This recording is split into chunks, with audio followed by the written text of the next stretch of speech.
superheroes. Thanks for tuning in to Purdue University College of Veterinary Medicine's VetaHumanz Live, the place to get insider information about all of our veterinary superheroes.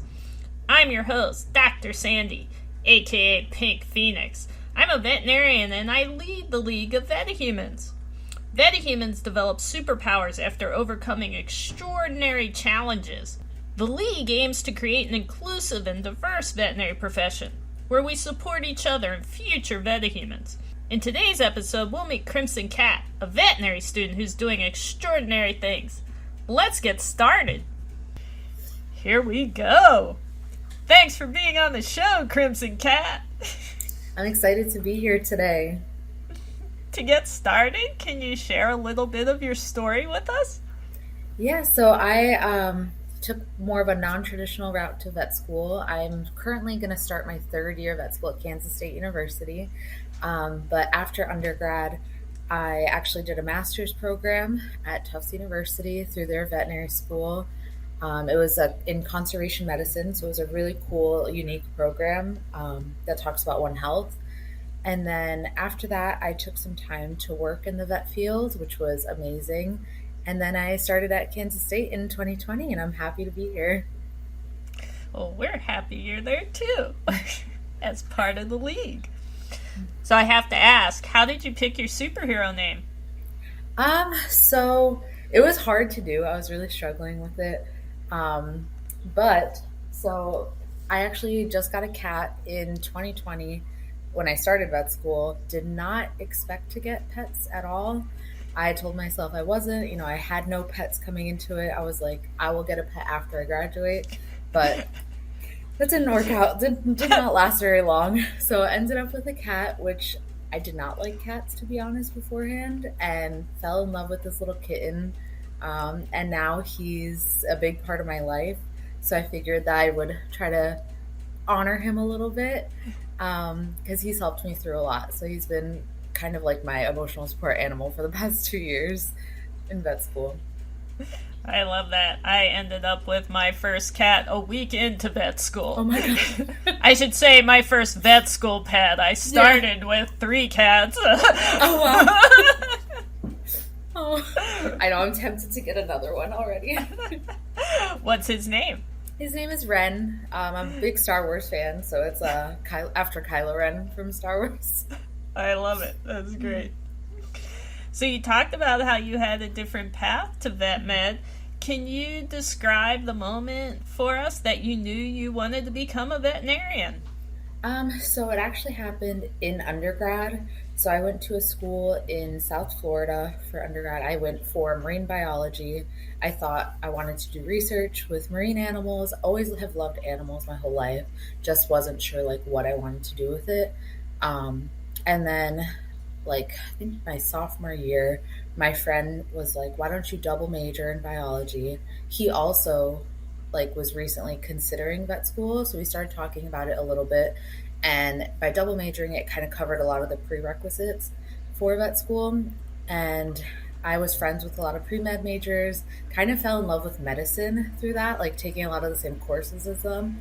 So the summer between sophomore and junior year, I was like, you know what, maybe I should shadow, go see a vet.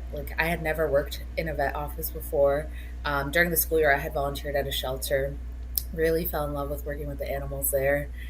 So that summer I shadowed at a animal hospital back home and fell in love. I seeing the medicine and the love of animals come together. I was like, okay, I can see myself doing this. So that was kind of my journey. It started a lot later than most of my classmates, but it led me here, so I'm happy about it. That's awesome. So you're starting your third year of vet college right now. Yeah. When you were thinking about vet school, what did you think vet college would be like compared to what it's really like? So I knew it was going to be difficult, just because I had heard, it's very similar to medical school. It's a professional program. It's going to be harder, but I had no idea it was going to be like this. It's definitely, I feel like I had to change my way of thinking.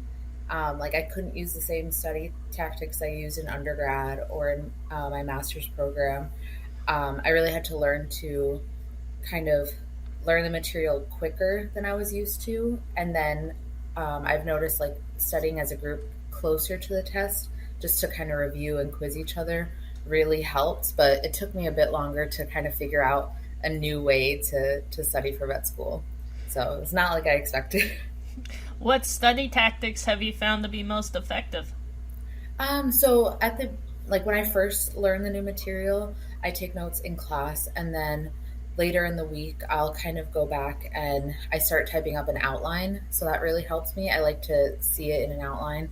Then I usually print it out, and I'm the type like I like to write all over it, kind of add in different things, and it helps me. Like the writing aspect, I feel like helps it solidify in my brain more. And then like the night, a few days before the exam or the night before, I kind of review with some of my classmates and we like quiz each other. I'll either give her my outline and she can quiz me off of it, or if she has her own outline or flashcards, because everyone does things differently, it really helped. But each class kind of changes how I study. Like for parasitology, I use a lot of flashcards for that class, but so it just depends. Oh, those are great strategies. Thank you for sharing them. Yeah. So think back to over 2 years ago, you get accepted to vet college. What were you most anxious about? I think I was really anxious about like coming to a new state and just being in a class with a ton of people I don't know. Like I'd moved before previously because I live in Pennsylvania, but I went to undergrad in Florida, did my master's in Massachusetts. So I think I was just really anxious about like the fact that this was an even bigger life change, because this was like finally going to get me to the career I want. So very anxious about that. But during orientation, I just got really excited about it. So that was going to be my next question. How did you overcome that? Just kind of getting involved. So I always have liked to be involved. I decided to run for class secretary because we have class officers, and I think that really helped me overcome some of that anxiousness. And that's the perfect segue, because you started a whole new student organization, didn't you? Yeah. So prior to actually classes even starting, one of my best friends from undergrad, he's a year above me, and he was already at vet school here at Kansas State. And we were talking, he started mentioning this new national organization called the Latinx Veterinary Medical Association that was founded in 2020.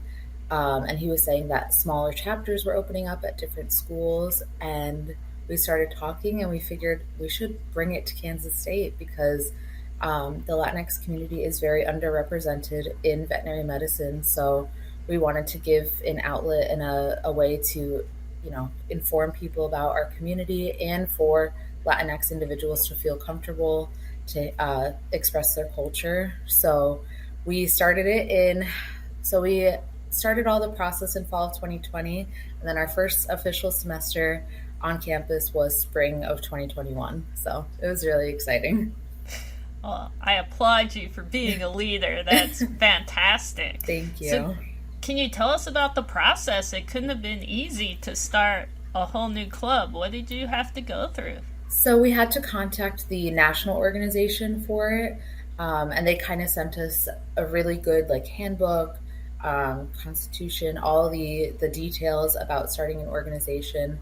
And then I'm really grateful that my friend and co-founder was close with the dean of the school, so we contacted him to find out more of the paperwork process of starting it on campus. We had to reach out to main campus because all the organizations, even through the vet school, have to be approved by main campus in order to be founded here.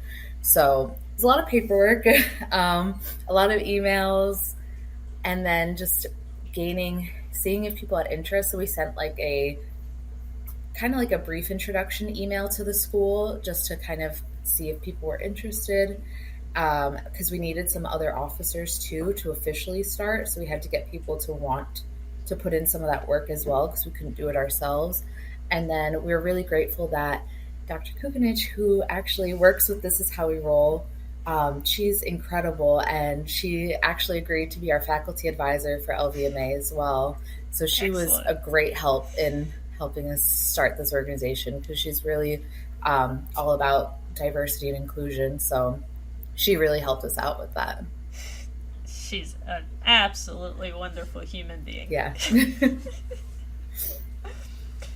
So you're entering your third year. You're about halfway through, or over halfway through the curriculum.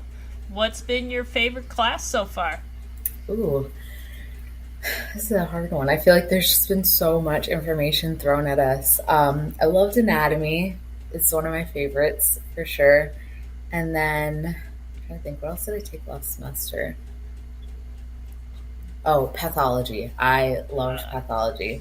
That one was amazing. Just learning about the disease processes and like how they actually work, and finally understanding like what happens in the body, so this way we can better help patients in the future. That was really cool.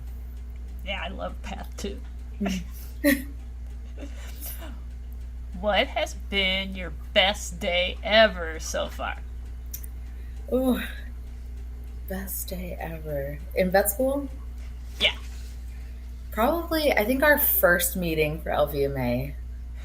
I want to say I was super nervous, if I'm being honest, very anxious, but seeing how many people came out to support us, not just students, but faculty as well, it was an amazing feeling to see that like all the hard work we put in behind the scenes was paying off, and like people actually were going to come support us.